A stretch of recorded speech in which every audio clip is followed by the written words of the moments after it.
சிவன் சார்னு சொல்லுவாங்க, எல்லாம் சிவன் சார்னு தான் கூப்பிடுவாங்க, அவங்கள சார்னு தான் கூப்பிடுவாங்க. எப்பவுமே யாராவது அவங்க பார்த்தோன்னா சிவன் சார்னா சித்தர் சாமி இப்படிலாம் இல்லை.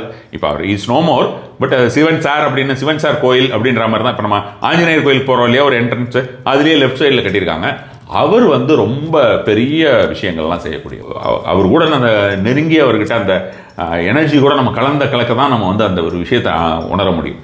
இவங்க 2 பேர், அப்போ அந்த பாமன் சுவாமிகள், இந்த மாதிரி வேறையும் நிறைய பேர் இருக்கலாம். எனக்கு பர்சனலான நான் சொல்கிறது அப்படின்ற மாதிரி இருந்ததுன்னா, இப்போ சக்கரை அம்மா, பாமன் சுவாமிகள், அப்புறம் சிவன் சார், மகா பெரியவர் சொல்லவே வேண்டாம். அவர் ஏகப்பட்ட விஷயங்கள், அவர் பர்டிகுலராக இருந்த இடம் அப்படின்ற மாதிரியான விஷயங்களாக ரொம்ப வருஷம் இருந்த கோயில், ஒரு கோயில் பார்த்தீங்கன்னா டுவர்ட்ஸ் காஞ்சிபுரம் போகிற வழியில் ஒன்று இருக்குது.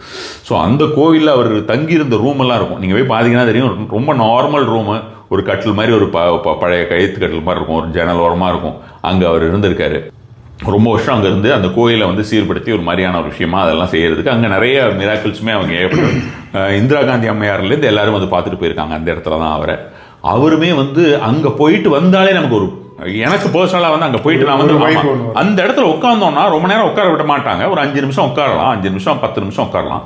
ஒரு 10 மினிட்ஸ் அங்கே உட்காந்துட்டு வந்தோம்னா நம்மளால் நமக்கு ஃபீல் பண்ண முடியும்ல, ஐயோ இங்கே தானே ஒரு 50 வருஷத்துக்கு முன்னால் இருந்திருப்பார், இங்கே தானே ஒரு 50-100 வருஷத்துக்கு 50 வருஷம் 60 வருஷத்துக்கு முன்னால் இங்கே தானே இருந்திருப்பார், இங்கே தானே படுத்துட்டு இருப்பார், இப்படி தானே நடந்து போயிருப்பார், இந்த கிணத்துல தானே குளிச்சிருப்பார், இப்படிலாம் ஒரு தாட் வரும் பார்த்தீங்களா.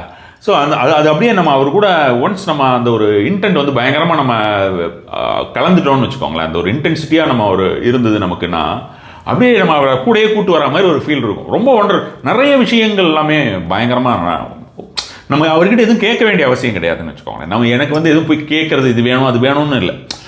பட் சில விஷயங்களை நமக்கு சமிஞ்சியாக உணர்த்திடுவார். பெரிய விஷயங்கள்லாம் அப்படி உணர்த்தியிருக்கார், ரொம்ப பெரிய விஷயத்தெல்லாம் உணர்த்தி